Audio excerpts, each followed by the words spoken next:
नमस्कार। आप सुन रहे हैं द बॉलीवुड रेडियो और मैं हूं आपके साथ आकाश। दोस्तों, आज के इस पॉडकास्ट में किस्सा है सलमान खान और राजकुमार का। अब आप सोच रहे होंगे सलमान खान और राजकुमार का कौन सा किस्सा। ये दो अलग अलग पीढ़ियों की कहानी है, लेकिन साल है 1989। एक मुलाकात, और एक ऐसी मुलाकात जो सलमान खान को कभी भुलाए नहीं भूलेगी।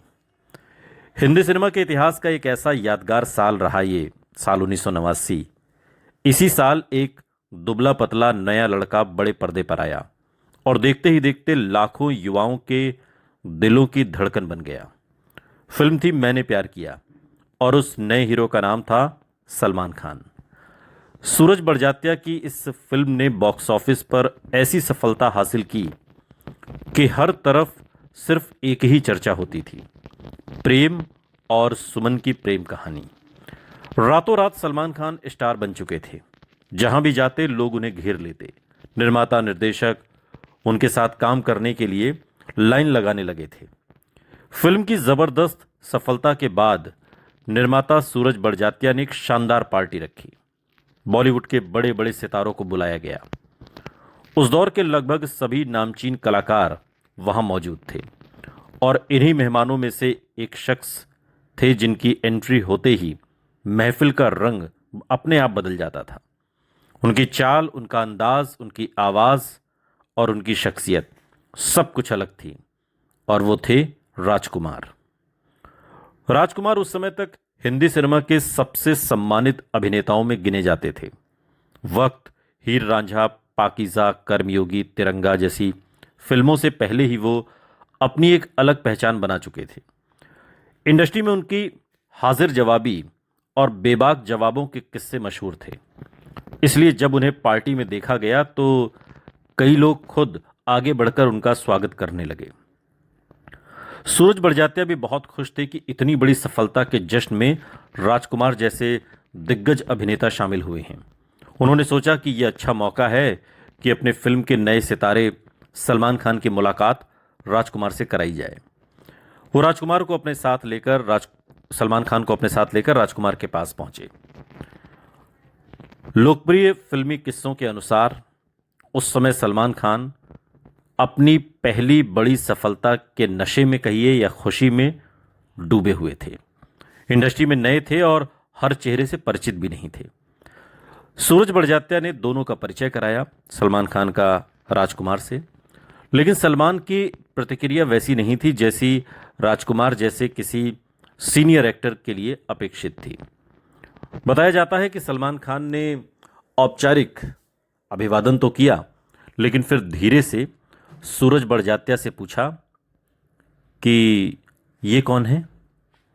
और कहते हैं कि सलमान खान ने यह बात बहुत धीमी आवाज में कही थी, लेकिन राजकुमार के कानों तक पहुंच गई। और अब इस सवाल का जवाब देने के लिए सामने थे राजकुमार। वही राजकुमार जो अपने एक वाक्य से पूरी महफिल का माहौल बदल देते थे। बताया जाता है कि उन्होंने बिना एक पल गंवाए मुस्कुराते हुए सलमान खान की तरफ देखा और अपनी खास भारी रौबदार आवाज में कहा, बेटा, घर जाकर अपने अब्बा से पूछना कि हम कौन हैं, वो बता देंगे। अब इतना सुनते ही कुछ पल के लिए वहां सन्नाटा छा गया। सूरज बड़जात्या समझ गए कि बात थोड़ी असहज हो गई है। उन्होंने तुरंत सलमान को एक तरफ ले जाकर समझाया कि जिनसे अभी मुलाकात हुई है वो हिंदी सिनेमा के सबसे बड़े अभिनेताओं में से एक हैं। उन्होंने सलमान को राजकुमार के शानदार फिल्मी सफर के बारे में भी बताया, और ये सुनते ही सलमान खान को अपनी भूल का एहसास हुआ। बताया जाता है कि वो तुरंत वापस राजकुमार के पास गए, हाथ जोड़कर उनका अभिवादन किया और अपनी अनजाने में हुई भूल के लिए, गलती के लिए माफी मांगी। राजकुमार भी दिल के बुरे इंसान नहीं थे।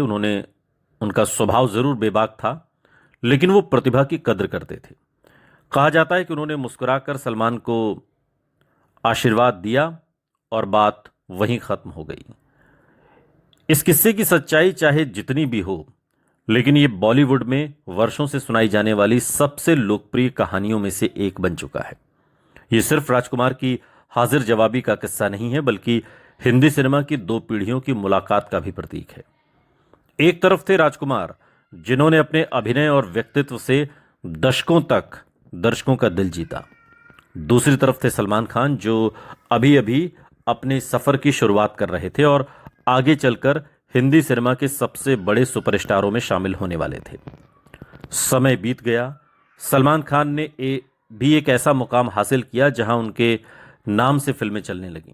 लेकिन फिल्मी गलियारों में जब भी राजकुमार की बेबाकी और उनके मशहूर जवाबों का जिक्र होता है तो ये किस्सा भी खूब सुनाया जाता है कि जब सलमान ने राजकुमार से पहली बार मुलाकात की और पूछ लिया कि ये कौन है। सुनते रहिए द बॉलीवुड रेडियो, सुनता है सारा इंडिया।